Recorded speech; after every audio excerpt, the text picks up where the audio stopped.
Hi friends, ನಿಮ್ಮೆಲ್ಲರಿಗೂ ಕೂಡ ನಿಮ್ಮದೇ ಆಗಿರ್ತಕ್ಕಂಥ ಯೂಟ್ಯೂಬ್ ಚಾನಲ್ ಸ್ಟಡಿ ವಿತ್ ಪರಶುರಾಮ್ಗೆ ಸ್ವಾಗತ ಅಂತ ಹೇಳ್ತಾ, ಮನೆಪಟ್ಟಿ ಮತ್ತು ಮನೆಗಣತಿಯ ಕಾರ್ಯಾಚರಣೆ 2026 ಇದು ಭಾರತದ ಜನಗಣತಿ 2027ರ ಮೊದಲ ಹಂತದ ಕಾರ್ಯಚಟುವಟಿಕೆ.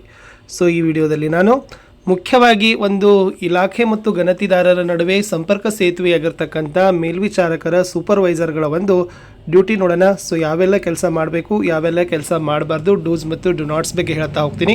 ವಿಡಿಯೋನ ಲೈಕ್, ಶೇರ್ ಮತ್ತು ಸಬ್ಸ್ಕ್ರೈಬ್ ಮಾಡೋದನ್ನು ಮಾತ್ರ ಮರೆಯದಿರಿ. ಆಲ್ರೆಡಿ ಮನೆಪಟ್ಟಿ ಮತ್ತು ಮನೆಗಣತಿ ಕಾರ್ಯಾಚರಣೆಗೆ ಸಂಬಂಧಪಟ್ಟಂತೆ ಬಹಳಷ್ಟು ವಿಡಿಯೋಗಳು ನಮ್ಮ ಯೂಟ್ಯೂಬ್ ಚಾನಲ್ದಲ್ಲಿದ್ದಾವೆ.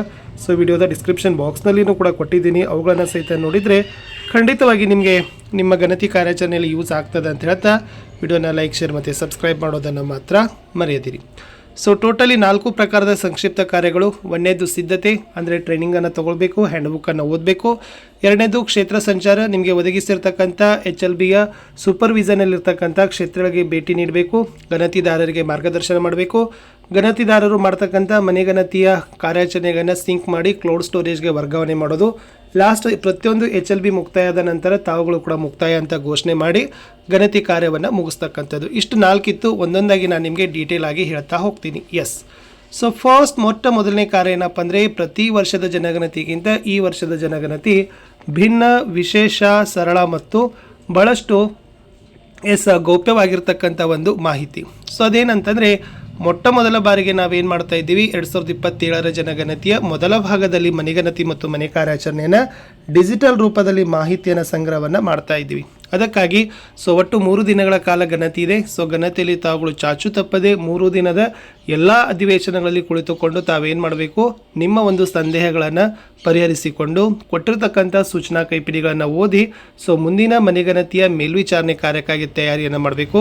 ಯಾವುದೇ ರೀತಿಯಾಗಿರ್ತಕ್ಕಂಥ ಅಪೂರ್ಣ ಮಾಹಿತಿ, ಅಸಡ್ಡೆ, ನಿರ್ಲಕ್ಷ್ಯ, ಅಜಾಗರೂಕತೆ ನಿಮ್ಮ ಮುಂದೆ ನಡೀತಕ್ಕಂಥ ಕಾರ್ಯಗಳಿಗೆ ನಿಮ್ಗೆ ಏನಾಗ್ತದೆ, ಅಡ್ಡಿ ಆಗ್ತದೆ. ವಿಶೇಷ ಏನಾದರೂ ಬ್ಲಾಕ್ಗಳಿದ್ರೆ ಅಲ್ಲಿ ಕೆಲಸ ಮಾಡೋದು ತುಂಬ ಕಠಿಣನೇ ಆಗ್ತದೆ. ಮೇಲ್ವಿಚಾರಣಾ ವೃತ್ತದ ಲೇಔಟ್ ಮ್ಯಾಪ್ನ ಬಳಕೆ. ಫಸ್ಟ್ ನೀವು ಆ್ಯಪನ್ನು ಲಾಗಿನ್ ಆದ ತಕ್ಷಣ ನಿಮಗೆ ಏನಾಗ್ತದೆ, ಎಷ್ಟು ಜನ ಸೂಪರ್ವಿಷನ್ ಇದ್ದಾರೆ ಅಂತಕ್ಕಂಥ ಎಲ್ಲ ಸೂಪರ್ವಿಷನರ ಯೂಸರ್ ID ಗಳು ತೋರಿಸ್ತದೆ.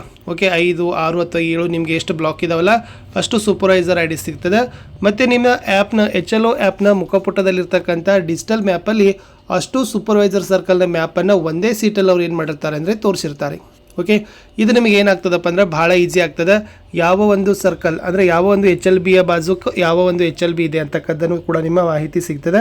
ಒಟ್ಟಾರೆ ಈ ಮ್ಯಾಪನ್ನು ತಾವುಗಳು ಡೌನ್ಲೋಡ್ ಮಾಡಿಕೊಂಡು ಎಲ್ಲವುಗಳನ್ನು ಗಡಿಗಳನ್ನು ನೀವೇನು ಮಾಡಬೇಕು, ನೋಡಬೇಕು. ಯಾಕಂದರೆ ಇದೇ ಗಡಿ ಮತ್ತು ಹೆಗ್ಗುರುತುಗಳನ್ನು ನೀವೇನು ಮಾಡಬೇಕು, ಗಣತಿದಾರರಿಗೆ ಮಾರ್ಗದರ್ಶನವನ್ನು ಮಾಡಬೇಕು. ಅವರ ಕೆಲಸಕ್ಕೆ ನೀವೇನು ಮಾಡಬೇಕು, ಹಂಚಿಕೆಯನ್ನು ಗ್ರಾಮ ಆಡಳಿತಾಧಿಕಾರಿ ಅಥವಾ ಪಂಚಾಯಿತಿ ಅಭಿವೃದ್ಧಿ ಅಧಿಕಾರಿಗಳ ಸಹಯೋಗದಲ್ಲಿ ಅವರಿಗೆ ಗಡಿ ಹೆಗ್ಗುರುತುಗಳನ್ನು ತೋರಿಸ್ತಕ್ಕಂಥ ಕೆಲಸವನ್ನು ಮೇಲ್ವಿಚಾರರ ಅಧೀನದಲ್ಲಿ ನಡೀತದೆ.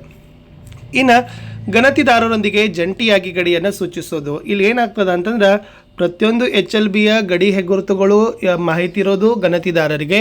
ಬಟ್ ಎಲ್ಲ ಸಂಪೂರ್ಣವಾಗಿರ್ತಕ್ಕಂಥ ಅವರ ವ್ಯಾಪ್ತಿಯ ಮೇಲ್ವಿಚಾರಣಾ ವ್ಯಾಪ್ತಿಗಿರ್ತಕ್ಕಂಥ ಗಡಿ ಗುರುತುಗಳು ಮೇಲ್ವಿಚಾರಕರಿಗೂ ಕೂಡ ಗೊತ್ತಿರಲೇಬೇಕು. ಯಾಕಂದರೆ ಆಮೇಲೇನೂ ಕೂಡ ಅವ್ರು ಏನು ಮಾಡಬೇಕಾಗ್ತದೆ, ವೈಯಕ್ತಿಕವಾಗಿ ಸುತ್ತಾಡಬೇಕಾಗ್ತದೆ, ಕಟ್ಟಡಗಳ ಸಂಖ್ಯೆ ನೋಡಬೇಕಾಗ್ತದೆ, ಹೊಸ ಕಟ್ಟಡಗಳನ್ನು ಸೇರ್ಪಡೆ ಆಗಿದ್ದು ಇಲ್ಲೋ ಅದು ಕೂಡ ನೋಡಬೇಕಾಗ್ತದೆ.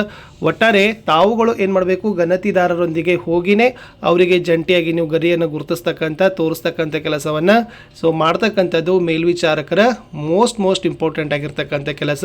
ಏಕೆಂದರೆ ನೀವು ಆ ಗಣತಿದಾರರ ಕಡೆ ಕನ್ಫರ್ಮೇಷನ್ ಮಾಡ್ಕೋಬೇಕು. ಓಕೆ, ಎಸ್, ನಿಮಗೆ ಎಲ್ಲ ಗಡಿಗಳು ಗುರ್ತಾಯ್ತಾ, ನಿಮಗೆ ಕೊಟ್ಟಿರ್ತಕ್ಕಂಥ ಎಲ್ಲ HLBಯ ಒಂದು ವ್ಯಾಪ್ತಿ ನಿಮಗೆ ಪರಿಚಯವಾಯ್ತಾ, ಇನ್ನು ಮುಂದೆ ನೀವು ಕಟ್ಟಕ್ಕೆ ಸಂಖ್ಯೆ ಹಾಕಿ ಮನೆಗಣತಿಗೆ ಸಿದ್ಧವಾಗ್ತೀರಾ ಅಂತಕ್ಕದ್ದನ್ನು ನಾವು ಕೇಳಬೇಕಾಗ್ತದೆ. ಅದಕ್ಕಾಗಿ ಮೇಲ್ವಿಚಾರಕರೇ ಸ್ವತಃ ಅವ್ರು ಏನು ಮಾಡಬೇಕಂತಂದರೆ ಗಣತಿದಾರರಿಗೆ ಆ ಗಡಿಯನ್ನು ಗುರುತಿಸ್ತಕ್ಕದ್ದನ್ನು ನೋಡಬೇಕು. ಇದು ಅಪಾಯ ವಲಯ ಅಂತ ಇದೆ. ಅಪಾಯ ವಲಯ ಅಂದರೆ ಡೇಂಜರಸ್ ಅಂದರೆ ಇಲ್ಲಿ ಇದು HLB 1 ಇದೆ, ಇದು HLB 2 ಇದೆ, ಮಧ್ಯದಲ್ಲಿ ಪ್ರದೇಶ ಇದೆ. ಇಲ್ಲಿ ಏನಾದರೂ ಕಟ್ಟಡಗಳಿತ್ತಂದರೆ, ಜನಗಣತಿ ಮನೆಗಳಿತ್ತಂದರೆ ಇವ್ರು ಏನು ಮಾಡ್ತಾರೆ, ಇವರ ಗೊಂದಲದಲ್ಲಿ ಬಿಟ್ಟು ಹೋಗೋ ಸಾಧ್ಯತೆ ಇದೆ. ಆವಾಗ ಮೇಲ್ವಿಚಾರಕರು ಏನು ಮಾಡಬೇಕಂದ್ರೆ, ಯಾವುದೇ ಗಣತಿಯ ಮನೆ ಬಿಟ್ಟು ಹೋಗಲೂಬಾರ್ದು, ಯಾವುದೇ ಒಂದು ಮನೆಯ ಗಣತಿ ಪುನರಾವರ್ತನೆ ಆಗಲೂಬಾರದು. ಓಕೆ, ಅವೆರಡೂ ಅಂಶಗಳನ್ನು ಗಮನದಲ್ಲಿಟ್ಟುಕೊಂಡು ಬಿಟ್ಟು ಹೋಗದ ಹಾಗೆ ತಾವೇನು ಮಾಡ್ಕೋಬೇಕಾಗ್ತದೆ, ನೋಡಬೇಕಾಗ್ತದೆ. ಸಮೀಪ ಅಥವಾ ಏನು ಅಕ್ಕಪಕ್ಕದಲ್ಲಿರ್ತಕ್ಕಂಥ ನೀವೇನು ಮಾಡಬೇಕು HLBಯ ಒಂದು ಗಣತಿದಾರರ ಜೊತೆಗೆ ಸೌಹಾರ್ದಯುತವಾಗಿ ಸಂಬಂಧವನ್ನು ಸಾಧಿಸಿ ಸೊ ಅದು ಯಾರ ಅಡಿಕಡೆಯಲ್ಲಿ ಬರ್ತದೆ ಅನ್ನೋದನ್ನು ಅಥವಾ ಯಾವ ಸಾಜದಲ್ಲಿದೆ ಅನ್ನೋದನ್ನು ತಾವು ಖಚಿತಪಡಿಸಿಕೊಂಡು ಗಣತಿಗಳನ್ನು ಮಾಡಬೇಕಾಗ್ತದೆ, ಕಟ್ಟಡ ಸಂಖ್ಯೆಗಳನ್ನು ಗುರುತಿಸಬೇಕಾಗ್ತದೆ. ಇದು ಒಟ್ಟೆ ಮಿಸ್ ಮಾಡಲಿಕ್ಕೆ ಹೋಗಬೇಡಿ. ಸೊ ತಾವು ಅಪಾಯ ವಲಯವನ್ನು ಜಾಗರೂಕತೆಯಿಂದ ಅರಿತುಕೊಳ್ಬೇಕು. ಮಾಹಿತಿ ಸಿಂಕ್ ಪರಿಶೀಲನೆಯ ಹರಿವು ಅಂತ ಇದೆ. ಸೊ ಫಸ್ಟ್ ಅವ್ರು ಏನು ಮಾಡ್ತಾರೆ ಅಂತಂದರೆ, ಸೊ ಗಣತಿದಾರರು ಪ್ರತಿದಿನ ಮಾಡ್ತಕ್ಕಂಥ ಒಂದು ಮನೆಗಣತಿಯನ್ನು ಮಾಹಿತಿಯನ್ನು ಅವರು ಆ್ಯಪಲ್ಲಿ ಸಿಂಕ್ ಮಾಡ್ತಾ ಹೋಗ್ತಾರೆ. ಅವರು ಸಿಂಕ್ ಮಾಡಿರ್ತಕ್ಕಂಥ ಎಲ್ಲ ಮಾಹಿತಿ ಬಂದ್ಬಿಟ್ಟು ಏನಾಗ್ತದಪ್ಪ ಅಂದ್ರೆ ಅವರ ಮೇಲ್ವಿಚಾರಣೆಯ ಇಟ್ ಮೀನ್ಸ್ ಸೂಪರ್ವೈಸರ್ ಐಡಿಯಲ್ಲಿ ಬರ್ತದೆ, ಅವರವರ ಯೂಸರ್ ಐಡಿಯಲ್ಲಿ. ಅವಾಗ ನೀವು ಏನು ಮಾಡಬೇಕಂದ್ರೆ ಅಷ್ಟು ಪ್ರಶ್ನೆಗಳನ್ನು ಸೊ ಅವರ ಮೇಲೆ ನೀವು ಏನು ಮಾಡಬೇಕು, ಪ್ರತಿಯೊಂದು ಪ್ರಶ್ನೆಗಳನ್ನು ಸರಿಯಾಗಿದೆಯಲ್ಲ ಅಂತ ನೋಡಿಕೊಂಡು ಆ ಮಾಹಿತಿಯನ್ನು ನೀವೇನು ಮಾಡಬೇಕಾಗ್ತದೆ, ಸಿಂಕನ್ನು ಮಾಡಬೇಕು.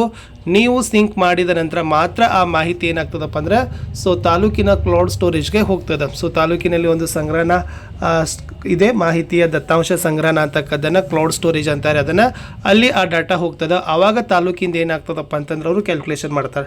ಎಲ್ಲಿವರೆಗೂ ಸೂಪರ್ವೈಸರ್ ಸಿಂಕ್ ಮಾಡೋದಿಲ್ಲ ಅಲ್ಲಿವರೆಗೂ ಆ ಡಾಟಾ ಏನಾಗೋದಿಲ್ಲ, ಆ ಒಂದು ಸೂಪರ್ವೈಸರ್ ಸರ್ಕಲ್ದು ಹೋಗೋದಿಲ್ಲ. ಸೊ ಪ್ರತಿನಿತ್ಯನೂ ತಾವು ಏನು ಮಾಡಬೇಕು, ಸೂಪರ್ವೈಸರ್ಗಳು ಅವರು ಮಾಡಿರ್ತಕ್ಕಂಥ ಮನೆಗಣತಿಯ ಮಾಹಿತಿಯನ್ನು ಸಿಂಕ್ ಮಾಡಿ ಅಂತ ಪದೇ ಪದೇ ಅವ್ರಿಗೆ ಎಚ್ಚರಿಕೆಯನ್ನು ಕೊಡಬೇಕು. ಅವರು ಸಿಂಕ್ ಮಾಡಿದ ತಕ್ಷಣ ನೀವೇನು ಮಾಡಬೇಕು, ಪ್ರತಿ ಮಾಹಿತಿಯನ್ನು ವೆರಿಫಿಕೇಷನ್ ಮಾಡಿ ನೀವು ಕ್ಲೌಡ್ ಸ್ಟೋರೇಜ್ಗೆ ಕಳಿಸ್ತಕ್ಕಂಥ ಮೀಡಿಯೇಟರ್ ಮಧ್ಯವರ್ತಿ ಕೆಲಸವನ್ನು ಮಾಡ್ತಕ್ಕಂಥದ್ದು.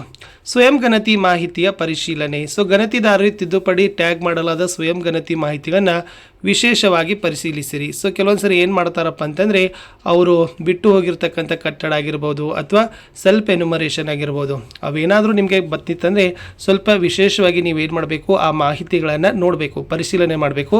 ಇನ್ ಕೇಸ್ ಏನಾದರೂ ತಪ್ಪನಿಸಿದರೆ ತಾವು ಅಲ್ಲೇ ಏನು ಮಾಡಬೇಕು, ರಿಮಾರ್ಕ್ ಕಾಲಮಲ್ಲಿ ಸದರಿ ಮಾಹಿತಿ ಅಂದರೆ ಈ ಕಾಲಮ್ ಸಂಖ್ಯೆಯ ಮಾಹಿತಿ ತಪ್ಪಾಗಿದೆ ಅದನ್ನು ಸರಿಪಡಿಸಿ ಅಂತ ನೀವು ಬರೆದ್ರೆ ಸೊ ಅದನ್ನು ಏನಾಗಿರ್ತದೆ, ಆಯಾ ಗಣತಿಯ ಬ್ಲಾಕ್ ಯಾರಿದಾರಲ್ಲ ಆ ಎನ್ಯುಮರೇಟರ್ಗೆ ಗಣತಿದಾರರಿಗೆ ಹೋಗುತ್ತೆ. ಅವರು ಸರಿಪಡಿಸಿದ ನಂತರ ಮಾಹಿತಿ ನೇರವಾಗಿ ಕ್ಲೌಡ್ ಸ್ಟೋರೇಜ್ಗೆ ಬರ್ತದೆ.